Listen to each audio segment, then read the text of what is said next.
Hola a todos, muy buenas noches. Bienvenidos a tu canal Proyecto Reforma. Mira, ¿en qué confías cuando todo a tu alrededor falla? La ciencia cambia, las opiniones se contradicen, las emociones se engañan, pero hay algo que nunca falla: la palabra de Dios.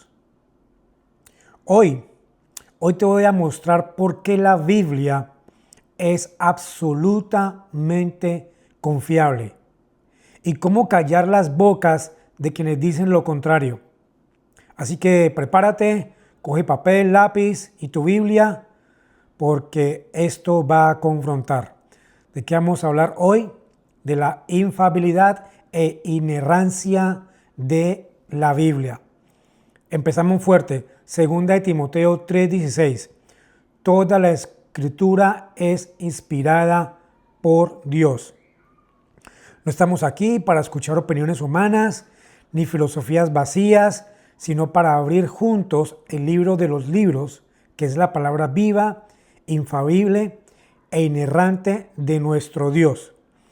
Bueno, entonces prepara tu corazón, abre tu Biblia y vamos a escudriñar juntos la verdad que nunca falla. Entonces, empecemos. Infalibilidad e inerrancia. Ok. Cualquier acercamiento a las doctrinas de las Sagradas Escrituras que incluya el tema de la inspiración tiene que tratar los términos infalibilidad e inerrancia. A lo largo de la historia de la Iglesia, la postura tradicional ha sido que la Biblia es infalible e inerrante. Bien, vamos a hacer un contexto histórico. En el surgimiento de lo que llaman la alta crítica, en los siglos XIX y XX, se empezó a atacar ambas posturas. Incluso dentro de la misma iglesia, algunos han querido redefinir lo que es la infalibilidad de manera limitada. Te voy a dar un ejemplo histórico. En el siglo XVII, nosotros los protestantes hablaron de la doctrina de la inerrancia con la frase "con la fe en razón". Era una frase. O sea, los protestantes en el siglo XVII decían una frase que decía "con la fe en la razón". Ahora, los críticos de esa época afirmaban que la inerrancia se debía limitar a lo estrictamente religioso. Los reformadores, siguiendo como Agustín de Hipona, declararon que las escrituras es infalible en todo lo que enseña, no solo en religión moral, en todo.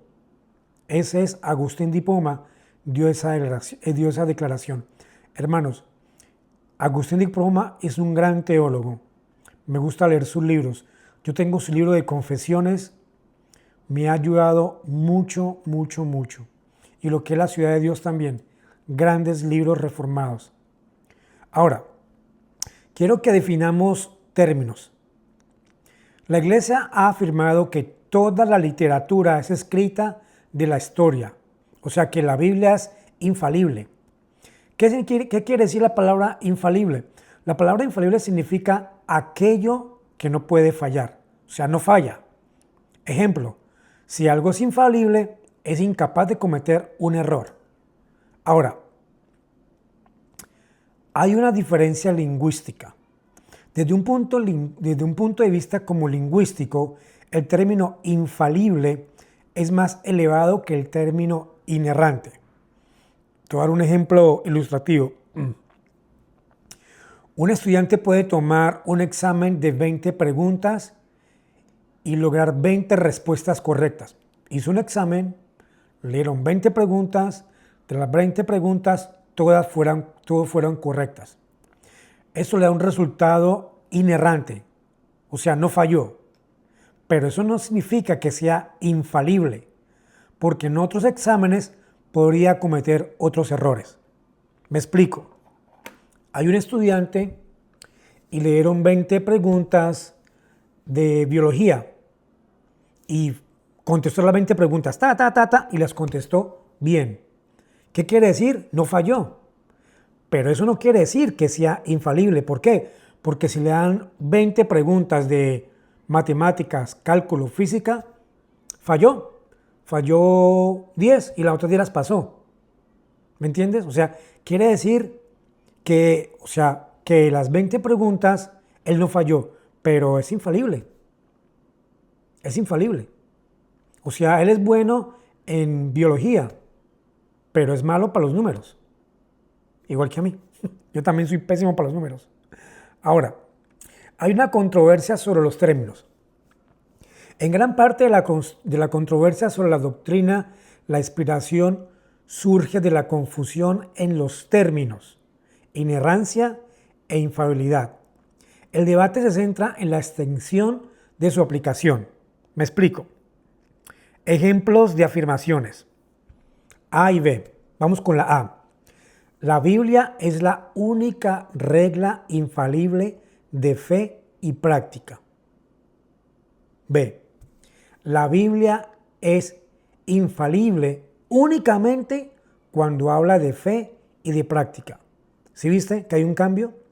La Biblia es única y el punto dice que la Biblia es infalible únicamente cuando habla de fe y práctica. O sea que hay una diferencia. Parece que suenan similares, pero son radicalmente diferentes. ¿Por qué? Porque la primera afirmación termina con única. Coloca la Biblia en un lugar aparte como la sola fuente infalible que tiene la capacidad autoritaria en todas las áreas. ¿Ves? Por ejemplo, la Escritura es la regla de nuestra fe, la cual tiene que ver con todo lo que hacemos. O sea, tú te riges por la Biblia. Lo que diga la Biblia, así es. Yo me acuerdo que un pastor, amigo mío, cada vez que tenía consejería, y le llegaban atendía a los hermanos y le comentaban sus casos, él decía, vamos a ver qué dice la Biblia. Estás sin pecado, tienes que hacer esto, esto y esto y esto y esto. Venía el otro, a ver qué dice la Biblia, y te sacaba el versículo y todo. O dice esto y esto y esto y esto, tienes que hacer esto. Así hacía un amigo pastor, ¿ves? O sea que la Biblia es un lugar aparte como la sola fuente infalible que tiene la capacidad autoritaria sobre tu vida, sobre todas tus áreas, donde la Biblia gobierna. La palabra de Dios gobierna. La Escritura es la regla de nuestra fe, lo cual tiene que ver con todo lo que hacemos. Todo lo que tú haces tiene que estar filtrado por la Biblia. Todo. Ahora, segundo punto. ¿Te acuerdas que dice que la Biblia es infalible? Bueno, la palabra únicamente restringe la autoridad de la Biblia solo cuando habla de fe y práctica. No, no es así. Esta postura es llamada inerrancia limitada. Es la forma en que muchos en nuestros días ven la Biblia. Me explico. Leen un pasaje bíblico y dicen, espérate, no, esto no es para mí, esto no puede decirme esto a mí. ¿Ves? El novio que está con la novia, están en pecado, están en fornicación, sacan la Biblia y le dice, hey, están pecando. Pero llega el novio, la novia y dice, no, yo amo a mi novia. Es normal que nos amemos. Es normal que tengamos intimidad. No, está mal. Eso se llama inerrancia limitada. Le pones un límite a la palabra de Dios. Y esa es la forma que hay mucha gente que la lee así, hermanos. Ahora, alcance de fe y práctica. Los términos fe y práctica capturan toda la vida cristiana. Toda. Cuando digo toda, es toda, no una parte, no un pedazo, es toda. Pero en la segunda afirmación de fe y práctica queda reducida a una porción de la enseñanza de la Escritura. Te sacan versos fuera de contextos. El verso que aplica para mí debe ser este, pero este no. ¿Ves? Entonces, bajo esta visión limitada, lo que la Biblia enseña sobre historia, ciencia o cultura se considera falible. Pero solo cuando habla de religión o moral se considera infalible. ¿Por qué? Porque la gente tiene debates con la ciencia, con la historia. Por ejemplo, el libro de Hechos. El libro de Hechos es histórico, pero trae información para mi vida. ¿Ves? Ahora, en última instancia, lo que es la autoridad de Cristo, la cuestión es que la Biblia descansa en sola escritura, en solo Cristo.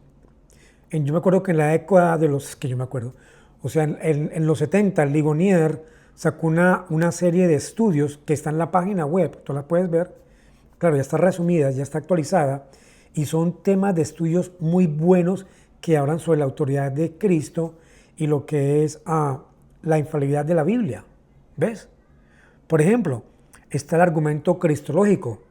Algunos eruditos se reunieron de todas partes del mundo para discutir la inerrancia. ¿Qué pasó? Cada uno consideró el tema desde un punto de vista cristológico. Pregunta, ¿cuál era el punto de vista que Jesús tenía de las Escrituras? Bueno, el deseo de los eruditos era tener una opinión de la Biblia que reflejara la enseñanza de Jesucristo misma. La Biblia te revela a Jesucristo. ¿Quién es? Lo que hizo, sus milagros, sus eventos, lo que enseñó, lo que predicó, su estilo de vida. Todo, todo. Entonces, ¿qué pasa? Hay un argumento circular aparente. La única forma de conocer la opinión de Jesús, ¿cuál es? ¿Cómo tú conoces a Jesús? Leyendo la Biblia. Claro, entonces esto lleva a un argumento circular. Sabemos que Jesús enseñó la inerrancia de la Biblia. ¿Por qué? Porque la misma Biblia lo dice. La misma Biblia habla de Cristo. Incluso entre críticos se acepta ampliamente que las porciones menos discutidas de la Escritura, como históricas, son las que contienen afirmaciones de Jesús sobre las Escrituras. Porque desde Génesis 3, desde que el hombre pecó, es más, desde Génesis 1, cuando tú lees Génesis 1, ahí se ve la Trinidad. Pero cuando tú sigues leyendo y llegas a Génesis 3, que cae el hombre, ahí ya te da la primera promesa. ¿Ves? El hombre va a ser redimido por Jesucristo. Ahora, todos concluyen que Jesús históricamente creyó en el más alto concepto de la autoridad de las Escrituras. ¿Por qué? Porque la Biblia es nada menos que la palabra inspirada por Dios. La palabra, la Biblia, es inspirada por Dios. Ahora, declaraciones directas de Jesús sobre la Biblia. Mateo 5, 18. De cierto os digo, hasta que pasen el cielo y la tierra, ni una jota, ninguna tilde pasará de la ley hasta que todo haya sido cumplido. Juan 10:35 dice, la escritura no puede ser anulada. Y Juan 17:7, tu palabra es tu verdad. Hermoso. Además, Jesús apeló frecuentemente al Antiguo Testamento para cerrar discusiones teológicas con la frase, escrito está, escrito está, escrito está. Él mismo la apeló. Impresionante. Ahora, hay unas objeciones modernas. Pocos eruditos ponen en duda que Jesús enseñó la inerrancia, pero muchos dicen que Jesús estaba equivocado en su opinión sobre la Escritura. Imagínate eso. Argumentaban que Jesús fue influido por la opinión prevaleciente en su comunidad judía o en su naturaleza humana. Jesús no sabía que estaba equivocado. Los críticos realmente señalaron que Jesús hablaba como un hombre limitado, no como Dios. Interesante, ¿cierto? Por ejemplo de algunos críticos. Cuando le preguntaron a Jesús sobre el día y la hora de su regreso, él dijo a sus discípulos que nadie sabe el día ni la hora, excepto el Padre. Mateo 24:36. Entonces, ¿qué pasa? Bueno, pues que los críticos usan este contexto o esta excusa para decir que Jesús expresó un límite en su conocimiento y que por lo tanto tenía un concepto falso de las Escrituras. Ahora, respuesta a esa postura. Algunos dicen que como la naturaleza humana de Jesús no tenía omnisciencia, no era necesario que fuera omnisciente para ser redentor. Otras afirmaciones dicen que en cambio lo importante aquí es la impecabilidad de Cristo, o sea que Él no pecó, ni en lo que enseñaba ni en su vida. Jesús enseñó solo lo que había recibido de Dios. Porque lo que mi Padre me ha dado yo te los doy, dice Jesucristo. Entonces, esa es una advertencia increíble para los maestros. Las Escrituras en Santiago 3:1 dice que no muchos deben llegar a ser maestros porque serán juzgados más estrictamente. ¿Qué pasa? Esto subraya la gran responsabilidad moral del maestro. No se trata de mentir a los estudiantes, sino de reconocer con humildad cuando uno no sabe algo. Si mis estudiantes preguntan, dice R.C. Sproul, si los estudiantes le preguntan algo que él no sabe, él lo reconoce y él no va a inventar ninguna respuesta. Es más, él va a decir, hey, déjame investigar. ¿Ves? Que para yo poder responderte a tu pregunta. Ahora, hay una autoridad de Jesús en la historia. Ningún maestro ha tenido mayor influencia que Jesús de Nazaret. Si Jesús enseñó que Moisés escribió la ley, que Abraham se regocijó al ver su día y que la palabra no puede ser anulada, entonces, sí, la Biblia sería falsa. Pero Jesús habría estado equivocado, lo cual lo haría culpable. Pero Jesús mismo afirmó, la Escritura no puede ser anulada. Juan 10:35. Y tu palabra es verdad. Juan 17:17. Si Jesús se hubiera equivocado en algo tan crucial como la autoridad de la Biblia, pregunta, ¿cómo podríamos confiar en cualquier otra enseñanza suya? Él mismo dijo, si les hablé de cosas terrenales y no creen, ¿cómo creerán si les hablo de las celestiales? Juan 3:12. Entonces, ¿qué pasa? Hay muchos teólogos modernos que dicen que Jesús estaba bien en lo espiritual, pero equivocado en lo histórico. Jamás. Falso. Sin embargo, la Biblia nos da suficiente evidencia histórica para afirmar que Jesús no se equivocó. ¿Qué ocurre? Esto no es un círculo vicioso, sino un argumento progresivo y confiable. La fuente misma de esta información es la palabra de Dios.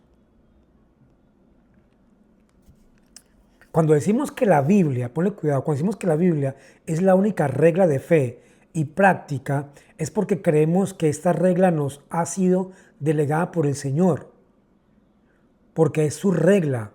Por lo tanto, decimos que la Biblia es inerrante e infalible.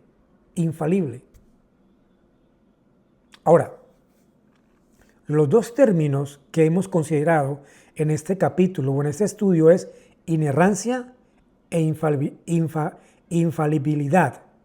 Inerrancia es un término de menor alcance. Surge de manera natural a partir del concepto de la infalibilidad. Si algo no puede errar, entonces no comete error. Acuérdese del ejemplo que le di al muchacho de los exámenes, 20/20. La prueba crítica. Para pasar la prueba de la crítica, La Biblia solo tiene que ser consistente con sus propias afirmaciones. Si definimos el concepto verdad del mismo modo que lo define el Nuevo Testamento, entonces no hay razón válida para que se ponga en duda la inerrancia de la Biblia. ¿Me entiendes? Conclusión. Si la palabra de Dios no puede fallar ni errar, entonces es infalible e inerrante. Jesucristo pasó el examen con las 20 preguntas y pasó el examen de matemáticas, de física, de cálculo. Pasó todo. Dios no falla. Jesucristo no falla. Es infalible e inerrante. Hermanos,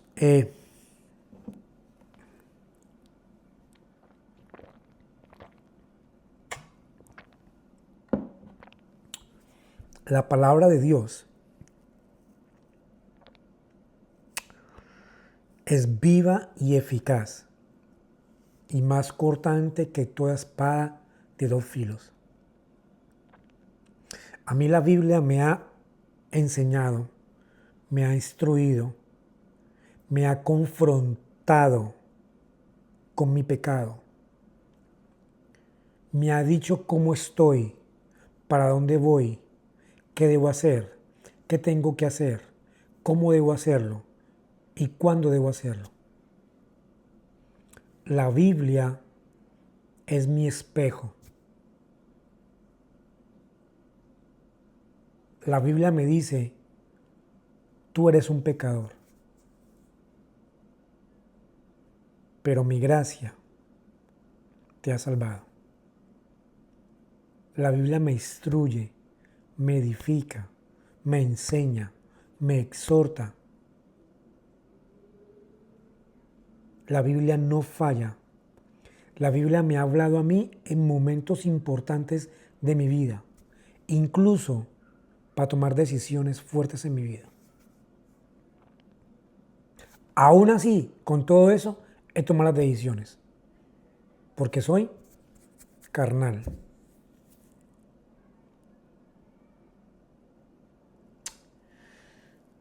Hermano y hermana, si todavía no crees en Cristo, escucha, la Biblia no es un libro cualquiera, no es la palabra de hombres, es la voz misma de Dios, que hoy te habla y te llama al arrepentimiento. La palabra de Dios es infalible e inerrante, y ella anuncia que todo hombre será juzgado por lo que ha hecho. No te apoyes en tus pensamientos ni en opiniones humanas. Acércate a Cristo, porque solo en Él hay salvación y vida eterna. Amado creyente, si has pecado, pero eres cristiano, los hijos de Dios fallamos. Romanos 6:14. Pero no habitamos en el pecado. No es nuestra naturaleza pecaminosa. No es. Ya no nos gobierna más. Tenemos otro amo y otro dueño. Pero sí fallamos, desafortunadamente. Pero no habitamos ahí. Hermanos, en la fe, si sabes que la Biblia es infalible e inerrante, ¿por qué sigues caminando en pecado, en tibieza o en indiferencia?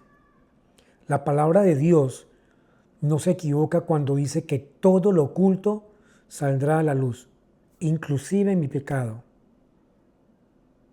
Hoy es tiempo de confesar tu pecado, de dejar lo que sabes que desagrada al Señor y volver a la obediencia. No busques fuera de las Escrituras lo que ya tienes en ella. Vuelve a la palabra de Dios, porque allí está la verdad que limpia y santifica. Pues bueno, hermanos y hermanas, hemos visto que la palabra de Dios es infalible e inerrante. No falla, no se equivoca y nunca pasará. Jesús mismo dijo, el cielo y la tierra pasarán, pero mis palabras no pasarán. Por eso, hoy te invito a salir de aquí con una sola convicción en tu corazón. Si la Biblia es la voz de Dios, que es la voz de Dios, entonces debemos creerla, obedecerla y vivirla. Que tu confianza no esté puesta en hombres, no en filosofías huecas, no en emociones pasajeras, sino en la palabra eterna que permanece para siempre. Hermano, que el Señor te bendiga tu vida, fortalezca tu fe y te haga vivir cada día bajo la autoridad de su palabra. Que Dios bendiga tu hogar, que Dios bendiga el fruto de tu trabajo, que Dios bendiga tu familia, que Dios bendiga todo en tu vida. En el nombre del Señor Jesucristo. Amén, amén y amén. Chao, chao. Bye, bye.